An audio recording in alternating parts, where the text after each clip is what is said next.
Today on Call of Duty Cold War, we have a pretty exciting topic for console players in your settings that you may not even know about, and it's pretty game changing. So let's hop right into it. In your settings, if you go over to graphics, you will find field of view and ADS field of view. Okay, we have this bench now lined up with the left side of our screen, and we're zoomed all the way in. So it's basically how wide your view is. So if we bump it from 60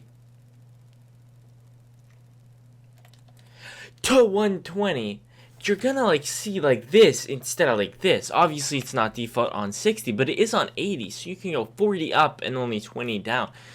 Obviously the first thought of this would be that that's a huge advantage, and it is, but there are some pros and cons.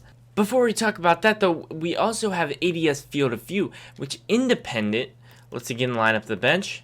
Okay, so we're gonna zoom in, and look how far we zoomed in. Now if we put it as affected, it's barely gonna zoom in. So it's trying to match your field of view. So if you're in a super wide field of view and you want to stay in that wide field of view and be able to see, you can still do that. Now that seems like the ideal. You would go really wide and then do affected. So the con of having a super wide is that objects will be smaller. Obviously if I zoom in, the object is going to get bigger and the target's going to be easier to hit. It's pretty difficult when you're all the way out to hit a target because they're a lot smaller.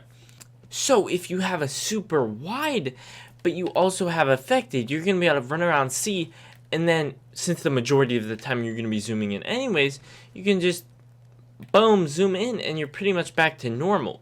So just to show you, this is the widest field of view, but if we set it to the shortest, it's going to be the same size image as the widest while you're aiming down sights.